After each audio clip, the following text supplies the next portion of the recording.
बिस्मिल्लाहिर्रहमानिर्रहीम। अस्सलामुअलैकुम एवरीवन। रमज़ानुल मुबारक में अफ्तार दस्तरखान को सजाने के लिए मुख्तलिफ़ किस्म के स्नैक्स तैयार किए जाते हैं, जिनमें दही बड़े को ख़ास अहमियत हासिल है, क्योंकि फ्रेंड्स ये बहुत ज़्यादा हेल्दी होने के साथ साथ कम वक्त में तैयार भी हो जाते हैं। तो कम वक्त और कम मसालों से तैयार होने वाले एकदम सॉफ्ट और मुंह में घुल जाने वाले दाल माश के दही बड़े तैयार करने की कुछ टिप्स दूंगी।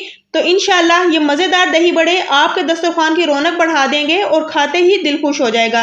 तो फिर अपनी इस शानदार सी रेसिपी को बनाना शुरू करते हैं। बिस्मिल्लाहिर्रहमानिर्रहीम। तो सबसे पहले फ्रेंड्स मैंने यहाँ पर ली है दाल माश। दाल माश मैंने ली है 1 पाव यानी कि 250 ग्राम।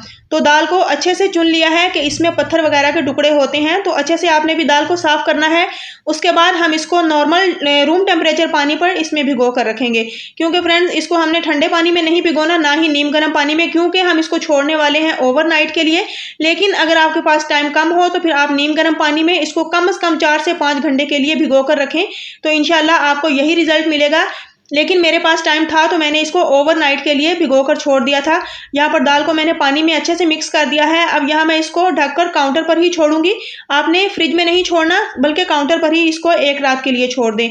तो यहाँ पर अब 1 रात गुजर चुकी है और इसका तमाम पानी मैंने डिस्कार्ड कर दिया है। दाल को अच्छे से वॉश करके अब मैं यहाँ पर आपको इसका टेक्सचर दिखाती हूँ कि दाल हमारी काफ़ी अच्छे से सॉफ्ट हो चुकी है। इतनी सॉफ्ट हो चुकी है कि ये मैश तो नहीं हो रही, लेकिन हम इसको जब हाथ से तोड़ते हैं तो ये टूट जाती है।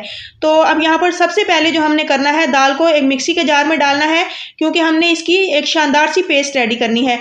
तो बिल्कुल थोड़ा सा तकरीबन हाफ कप के बराबर मैंने इसमें पानी ऐड किया है।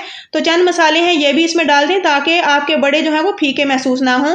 तकरीबन 1 टीस्पून मैंने इसमें नमक ऐड किया है, 1 टीस्पून मैंने इसमें कुटी हुई लाल मिर्च, थोड़ा सा बिल्कुल 1 चुटकी के बराबर जीरा ऐड किया है। यहाँ पर धनिया पाउडर मैंने 1 टेबलस्पून इसमें डाला है, और बिल्कुल थोड़ी सी मैं इसमें अजवाइन डालूंगी, तकरीबन 1 चुटकी के बराबर ही, जिससे आपको शानदार टेस्ट मिलने वाला है। तो ये मेरे पास है बेकिंग सोडा। बेकिंग सोडा डालने से आपके बड़े बहुत ज़्यादा सॉफ्ट और फूले फूले बनेंगे। अब यहाँ पर मिक्सी का जार चलाते हुए आपने इसकी शानदार सी पेस्ट रेडी करनी है। तो फ्रेंड्स ये भी एहतियात कीजिए कि मिक्सी का जार आपने 20 सेकंड से ज़्यादा एकदम से नहीं चलाना होता, बल्कि इसको थोड़ी थोड़ी रेस्ट देते हुए चलाएं, तो इंशाल्लाह आपकी शानदार पेस्ट रेडी हो जाएगी। तो यहाँ पर मैंने दाल की थोड़ी थोड़ी इसमें डालकर पेस्ट बनाई है। तो अल्हम्दुलिल्लाह बहुत अच्छे तरीके से दाल की पेस्ट बन चुकी है। देखें इसकी थिकनेस इतनी ही होनी चाहिए, इससे ज़्यादा आपने इसको रनी नहीं करना, ना ही बहुत ज़्यादा थिक करना है। थोड़ा थोड़ा पानी ऐड करके आप इसकी पेस्ट बनाएंगे तो अच्छी पेस्ट बन जाती है। तो फ्रेंड्स अब बड़े को फ्राई करने के लिए सबसे पहले हमने कढ़ाई में ऑयल डालना है। तो जैसे ही हमारा ऑयल गर्म होगा तो हम इसमें बड़े डालने स्टार्ट करते हैं। तो फ्रेंड्स मैं आपको बताती हूँ कि बड़े आपने किस तरह डालने हैं। बस कोई भी आप खाने वाली चम्मच ले लें, इसमें आप इतना बैटर डालें जितने आपने इसका साइज़ रखना हो। तो यहाँ पर बिल्कुल चम्मच को आपने ऊपर से सीधा कर देना है। जैसे ही आप सीधा करेंगे तो वो एक ही जगह पे बिल्कुल गोल सा भल्ला तैयार हो जाएगा। लेकिन अगर आप इसको फैला कर डालेंगे तो वो उसकी लुक जो है वो अच्छी नहीं आएगी। तो बस इसी तरह आपने 2 से 3 मिनट इसको पका लेना है। जैसे ही हल्के से ये नीचे से पकने स्टार्ट हो जाएंगे तो फिर इसकी साइड पलट दें, और बाकी के जो बल्ले हैं वो भी अगर आपके पास स्पेस बन रही हो तो इस तरह डालकर उनको फ्राई कर लें।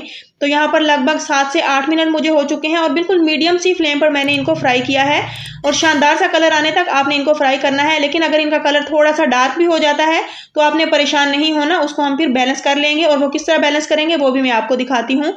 तो यहाँ पर आपने इसको बिल्कुल मीडियम सी फ्लेम पर ही फ्राई करना है, ताकि दाल है तो ये अंदर तक कुक हो जाए। यहाँ पर माशाल्लाह से क्रिस्पी से हमारे ये बड़े तैयार हो चुके हैं। तो अगर आप इनका साइज़ बड़ा रखना चाहते हैं तो आप फिर इस तरह एक बड़ा चम्मच ले लें, जो कि सूप पीने वाली चम्मच होती है।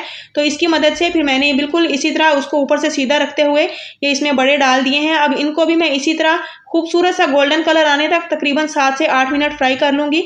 तो यहाँ पर जो बड़े हमारे तैयार हो चुके हैं उनको हम बिल्कुल रूम टेम्परेचर पानी में डालेंगे। ना आपने ठंडा पानी लेना है ना गर्म, बल्कि रूम टेम्परेचर पानी लें और इसके अंदर डालकर इनको भिगो कर रख दें। अच्छा यहाँ पर पानी थोड़ा कम था तो मैं इसमें पानी और ऐड कर देती हूँ, ताकि ये अंदर तक डूबे हुए होने चाहिए। इस तरह फिर इनका कलर भी बिल्कुल नॉर्मल सा हो जाता है अगर ये डार्क हो चुके हों। तो यहाँ पर मैंने गाढ़ा दही लिया है, और दही में अब मैं थोड़ा सा चीनी ऐड करूँगी, क्योंकि बड़े के अंदर जो दही इस्तेमाल किया जाता है वो मीठा होता है, तो ही इसका मज़ा आता है। दही में चीनी डालने के बाद इसको हम अच्छे से मिक्स कर लेंगे। तो ये हमारा मीठा दही रेडी हो चुका है। तो फ्रेंड्स अब इसके साथ जो मैंने दूसरी चीज़ ली है वो मेरे पास है चटनी। ये इमली की चटनी की रेसिपी कुछ दिन पहले मैंने अपलोड की है, तो बड़ी ही मज़ेदार और शानदार किस्म की ये इमली की चटनी तैयार हुई है। अगर किसी को चाहिए तो आप मेरे चैनल का विजिट करें, इंशाल्लाह आपको ये शानदार किस्म की चटनी की रेसिपी मिल जाएगी। तो दही बड़े को तैयार करने के लिए जो ज़रूरी आइटम थे वो हमारे पास रेडी हो चुके हैं। अब यहाँ पर हम इसको सर्व करते हैं। तो फ्रेंड्स, सबसे पहले आपने करना यह है कि जो बड़े आपने भिगो कर रखे हैं, हाथों की मदद से हल्के हल्के हाथों से प्रेस करते हुए इसका तमाम एक्स्ट्रा पानी आपने निकाल देना है। तो आप इस तरीके से भी इसको प्रेस करते हुए पानी निकाल सकते हैं, जिससे इसका तमाम एक्स्ट्रा ऑयल भी निकल जाएगा। तो यूँ एक हेल्दी किस्म के स्नैक्स आपके लिए तैयार होंगे। तो इंशाल्लाह अगर आप इसे रमज़ानुल मुबारक में बनाएंगे, एक तो ये हेल्दी स्नैक्स आपको दिन भर की थकन से भी बचाएंगे और इंशाल्लाह आपकी सेहत भी बरकरार रहेगी। तो यहाँ पर इसमें जो भी चीज़ हम यूज़ करेंगे कोई नुकसानदेह चीज़ नहीं। दही भी बहुत ज़्यादा हेल्दी होता है। इसके बाद ये जो हम इसमें प्याज टमाटर वगैरह यूज़ करते हैं, ये भी सैलेड होता है। तो एक किस्म के बहुत ज़्यादा हेल्दी स्नैक्स जो आपको अगर अफ्तार में मिल जाएँ तो इंशाल्लाह दिन भर की थकन दूर हो जाएगी।